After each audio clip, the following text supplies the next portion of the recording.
My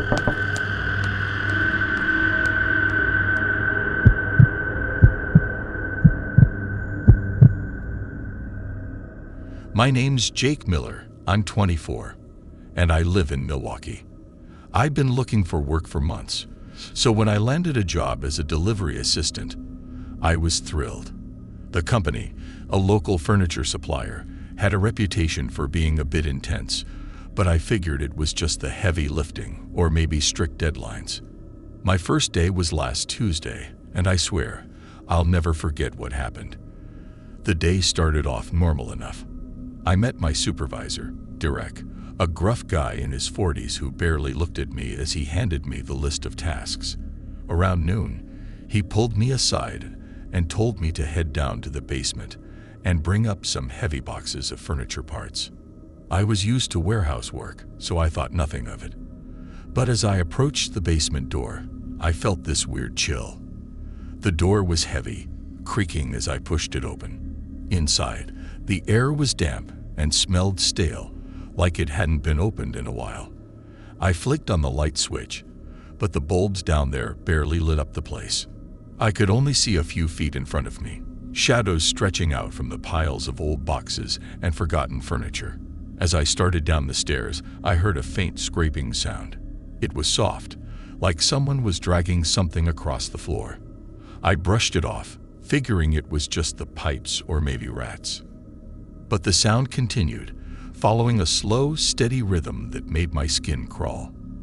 When I got to the bottom, I found the boxes Derek had mentioned. They were heavier than I'd expected, and just as I lifted one, the basement door slammed shut behind me. The sound echoed, making my heart race. I ran up the stairs, but when I tried the door, it wouldn't budge. I was locked in. I knocked on the door, yelling for help, but there was no answer. After a few minutes, I pulled out my phone and called Derek. He picked up on the first ring. "Derek, I'm locked in the basement," I said, my voice shaky. "Can you open the door?" There was a pause. Then, in a voice that sounded strangely calm, he replied, "Stay calm. It'll pass." And then he hung up. I stood there, stunned, trying to process his words. It'll pass. What did he mean by that? I tried calling again, but he didn't pick up. Minutes turned into hours, and the basement grew darker as the single bulb flickered. The scraping sound started up again, louder this time, like it was coming from right behind the boxes. I moved as far away as I could, pressing myself against the cold wall, watching the shadows dance. At one point, the scraping stopped, only to be replaced by something even worse. A low, guttural breathing. It was heavy, labored, and too close for comfort. My heart pounded in my chest as I pressed my hand over my mouth to keep quiet, praying that whatever was making that sound wouldn't find me. Finally, after what felt like an eternity, the basement door creaked open. Derek stood there, looking down at me with an expression I couldn't read. I stumbled up the stairs, my legs weak, my mind racing with questions. But before I could say a word, Derek cut me off. "Everyone goes through this on their first day," he said coldly, almost like he was talking to a stranger. "Welcome to the team." As I walked back into the main area, no one would look at me. The other employees kept their heads down, pretending to be busy. My hands were still shaking, and I felt like I was about to throw up. I wanted to ask what was down there, what had made those sounds, but I could tell no one would answer me. That night, as I lay in bed, I couldn't shake the feeling that something had been down there with me. I quit the next morning. To this day, I don't know what I experienced, but I can still hear that faint scraping sound in my head, a sound that will haunt me for the rest of my life.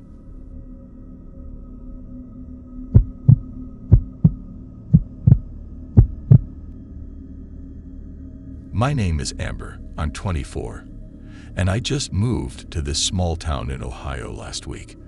I was desperate for a job, and when I saw a night shift position at the local gas station, I took it right away.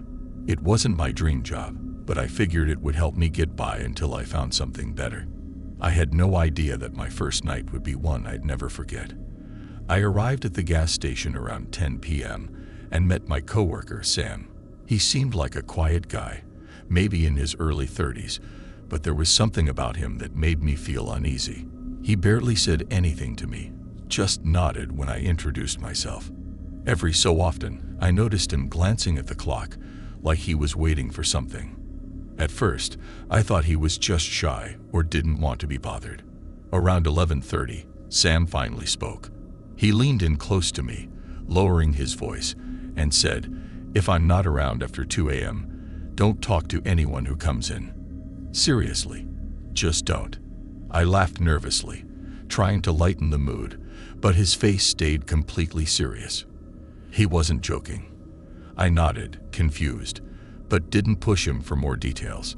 Who would I be talking to at a gas station at that hour anyway? As the night wore on, I felt the atmosphere shift. Sam seemed more and more on edge, checking the time more frequently.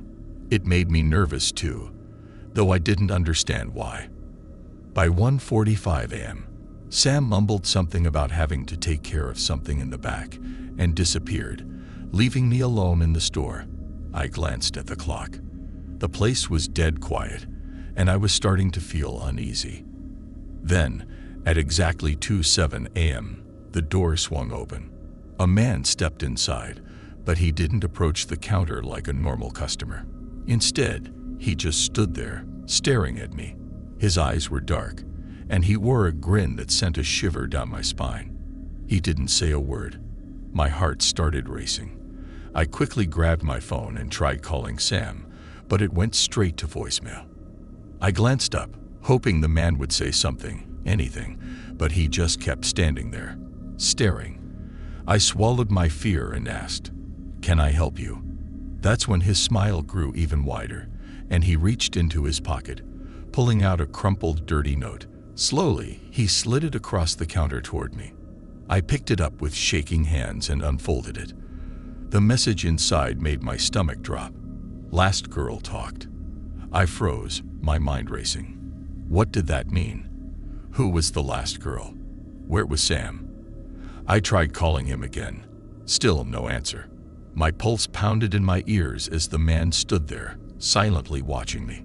Then, just as quietly as he came, the man turned and walked out the door, leaving me alone.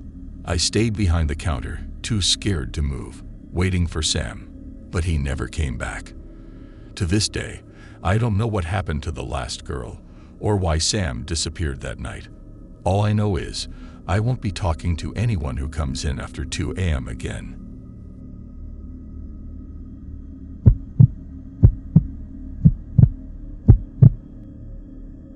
My name is Nia. I'm 26, and I just started my new job at a legal firm in downtown Chicago. It's my first day, and I've been both excited and nervous all morning. The office is huge, with rows of cubicles and bustling employees. My manager, Mr. Thomas, gave me a quick tour before leading me to my new desk. I was eager to settle in, but something about the cubicle felt off. The desk looked ordinary at first glance, but when I sat down, I noticed scratched-out initials carved into the corner, like someone had tried to erase them. I felt a weird sense of unease. Why would someone do that?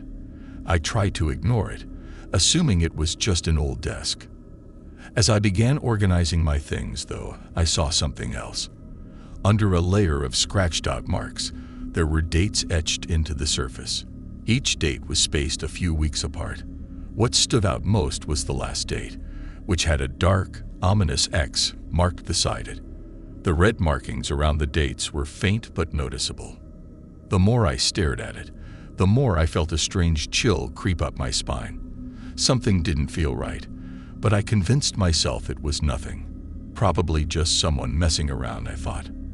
As the day went on, I couldn't shake the unsettling feeling. My eyes kept drifting back to those scratched-out dates. Eventually, I decided to ask Mr. Thomas about the desk. I casually brought it up when he stopped by my cubicle later in the day. The moment I mentioned the markings, his expression changed. His face went pale, and he looked around like he didn't want anyone to overhear. Each person assigned to this desk, they left. They never gave a reason, he whispered. They just left. A cold knot formed in my stomach. What do you mean they left? I asked, my voice barely steady. They just didn't show up one day. Disappeared. I wouldn't worry about it, he said quickly before walking away, leaving me standing there with more questions than answers. The rest of the day dragged by. I couldn't focus on work, my mind racing with thoughts of what he had said. When the office finally emptied out and I stayed late to catch up on my tasks, I noticed something that made my heart pound. Today's date was freshly scratched into the desk. No one had been near my cubicle all day. I grabbed my things and bolted out of the office. I don't know what happened to the people before me, but I'm terrified. I might be next.